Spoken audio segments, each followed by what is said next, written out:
everybody. It's rolling. Thanks for everyone. Thanks for ever. Blah blah blah. Thanks to everybody that that's tuning in and watching the video. So to make it really quick, the title of the video is "What's the best gear to get for your studio?" And I really hope people don't get mad or upset, but I'm going to give you the answer. It doesn't matter. Just pick something. That's the answer. All right, I'm done with the video. Thanks for tuning in, y'all. No. All right. So I'm just going to elaborate. Why I'm saying that, and the video could have ended. But I'm just going to elaborate for just a short period of time on this. Why am I saying it doesn't matter, just pick stuff? Because in actuality, it doesn't matter, because every single opinion about gear that's out there is biased. Period. And sometimes it's biased in a good way. Sometimes it's biased in a hidden agenda way, because some people are being sponsored by the company of the gear. And other people just have a biased opinion because they bought some gear and it happens to work well. Now it's the best gear because it works well. They love the gear. So once they love the gear and they love it, it becomes the best. It doesn't matter if you're talking about microphones. It doesn't matter if you're talking about a Mac or a PC, a DAW, studio monitors, a MIDI controller, plugins, outboard gear, a console. And if you look at, the reason I'm making this video is because I've been studying this thing exclusively days on end for the last 15 years of gear. Before, I've been doing the studio stuff for 30 years. But exclusively in the last 15 years, just studying recording studios, gear that they're using, why they're doing what they're doing. I've made numerous videos on studio equipment, what I've got, my opinions on this, my opinions on that. And what I boiled down to is, in the end, I made a video about what was important in your recording studio. And some people still, which is perfectly okay for them to still form their opinion of what they thought was important. And the reason why I was saying what was important in your studio, and I said stuff like the person who's running the studio is the most important. The talent, definitely need a computer, because that's what we're using. I didn't specify whether it's a PC or Mac. Don't care. Doesn't matter if it's a PC or Mac, as long as the computer works. Other than that, that was pretty much it. And some people sit there and say no, the interface. Some people said no, the speakers. Some people said no, the acoustic treatment. And they still turned it into, and which is okay. Perfectly fine okay, gotcha.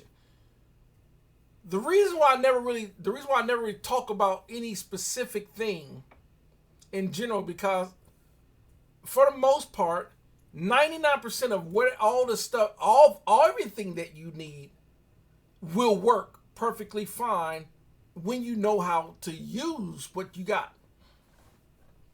Period. And that's why I say that's why I always make videos about being careful with gear acquisition syndrome.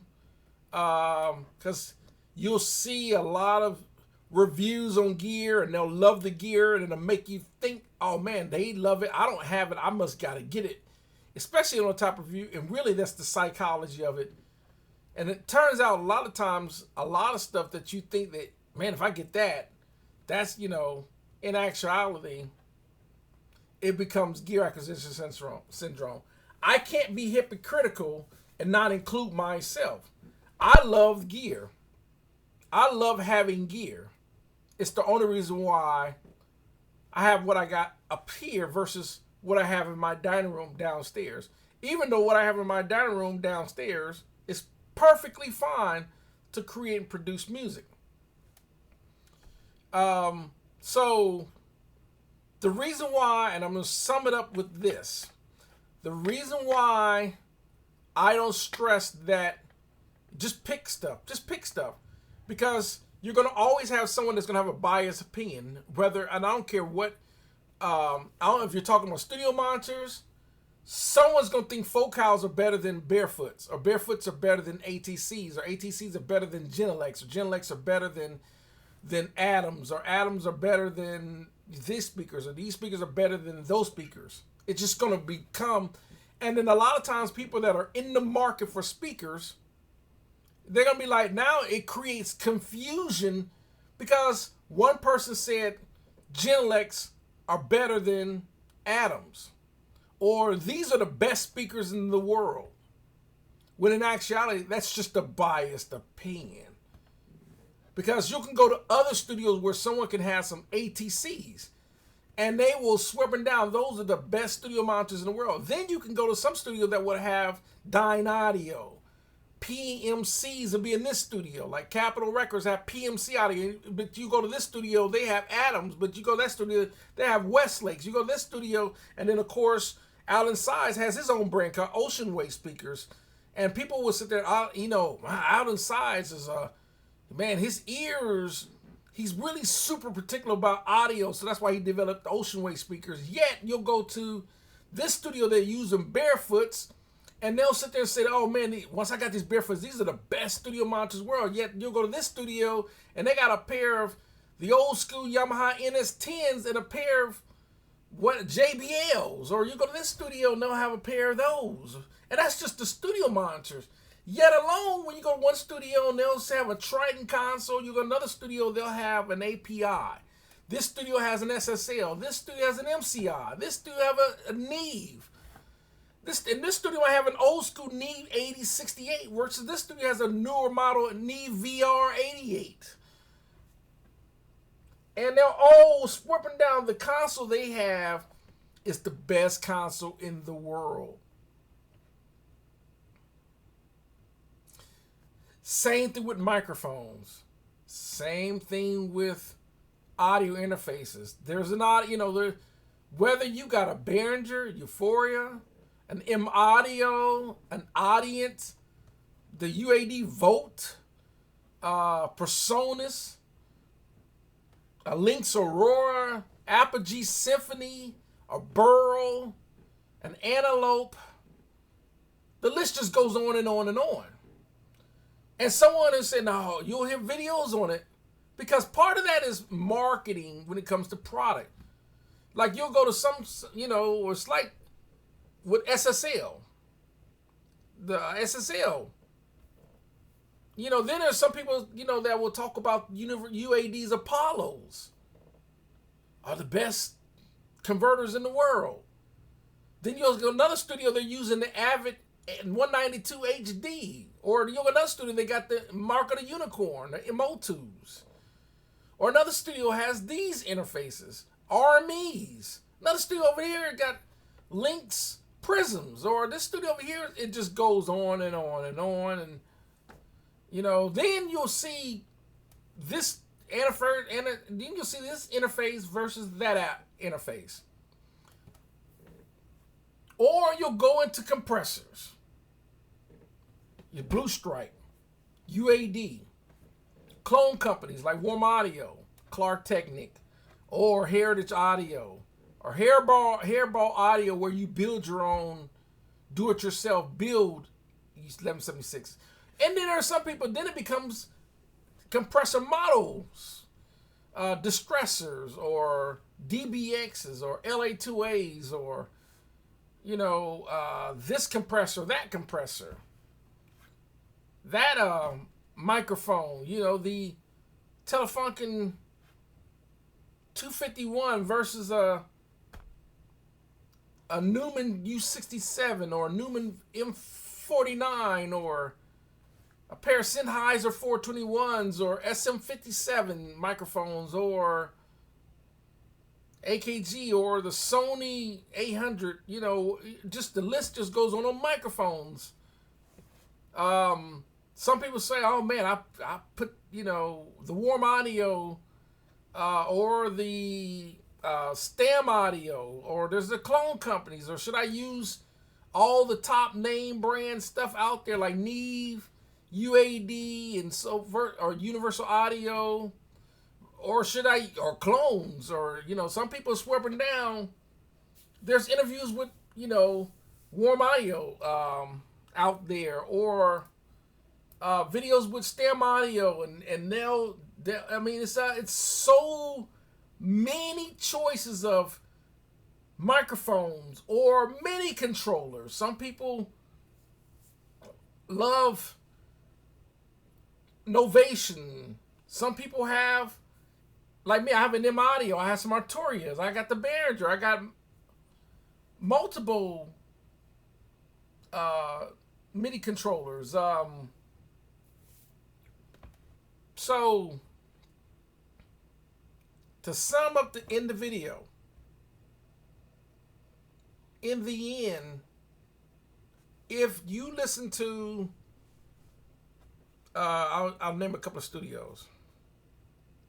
If you listen to artists that were recorded out of the record plant,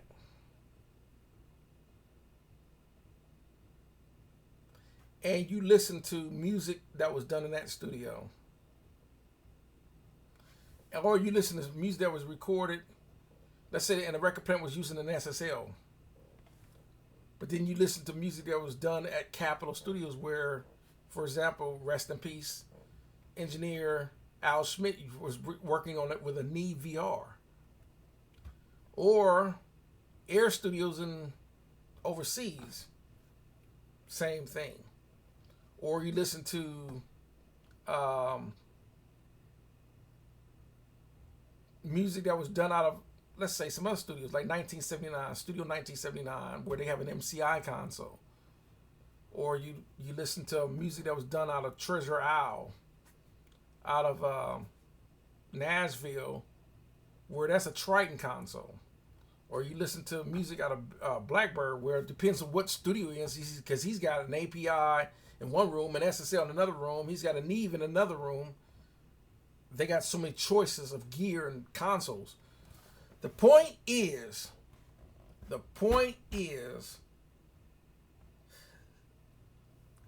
differences in the quality and who mastered the tracks and everything else, in the end, the point is that it's so, each studio can sound different yet sound equally good, if the engineers, the mixers, and the recording, and especially the front end. The front end means recording the musicians or the tracks. If it was an excellent recording, even if it's electronic music or using virtual instruments, if all that was done right, everything else, when it comes to the gear, is not going to make huge amounts of differences between studio monitors, whether they were listening on Yamaha NS10s or JBLs or Genelecs or ATCs or Focals. If they was recording through a Triton console, or they was going through or if they used the console at all, or they use an API console or a Neve or an SSL or Heritage or an Helios or an Audient, MCI, it's a Sony, an Allen Heat like mine, or whatever they use, 1176s or distressors or LA2A compressors, or Bricasti effect processor, or Roland effect processor, or Yamaha effect processors, or Lexicon effect processors, or TC Electronic AMS delays or whatever, you know, they're using Eventides, or the list just goes on and on and on about the microphones. It's not going to matter to the people that listen to music. People that listen to music that are not into studios and gear don't care. They don't care. They don't know nothing about studios to care. It's kind of like when a person buys a car. You don't go to Ford or Chevrolet or Nissan or Jaguar or any car manufacturer and start talking about the conveyor belt, the assembly line, the, you know, what robotics are, you know, who made the robot arms on the assembly line. You don't even care. And that's life about everything. Unless you're into, like if you do hair, if you're a barber, then clippers matter to the barber. The clippers don't matter to the person getting their haircut. What matters to the person getting the haircut is the haircut. They can care less about the clippers. They don't even know, they don't, you know, you'll see this barber, he has 8 or 9 different clippers. Those clippers serve a purpose to the barber. So he's out there shopping when he graduated barber school, and he's out there shopping for clippers. He wants to know what set of clippers are going to do a lineup, what versus one's going to do a fade or whatever. But the person going to get a haircut don't care. Like me, I'm not a barber. I can care less what brand of clippers he got or uses, because I don't cut hair. It's the same thing with a consumer that's out there. Oh man, I didn't turn this into a 20-minute video. This is supposed to be quick. So let me end the video. It's the same thing when people that listen to artists, they don't really care what studio and the gear, and even the engineers, most people don't care. So now, my next video, I'm going to talk about gear for people that watch my channel for gear. So that's, it sounds contradictory, don't it? Contradictory. But I just wanted to make a video out there, so for people out there that they get into these writing comments or bashing comments about certain gear, or, you know, whatever the case. So that's going to do it. Speaking of gear, if you're into buying gear, or hoping that you got some gear for Christmas or whatever the case, I hope that you got what you wanted or was able to get what you want. And that's going to do it for this video. Thanks for watching, and y'all have a good one.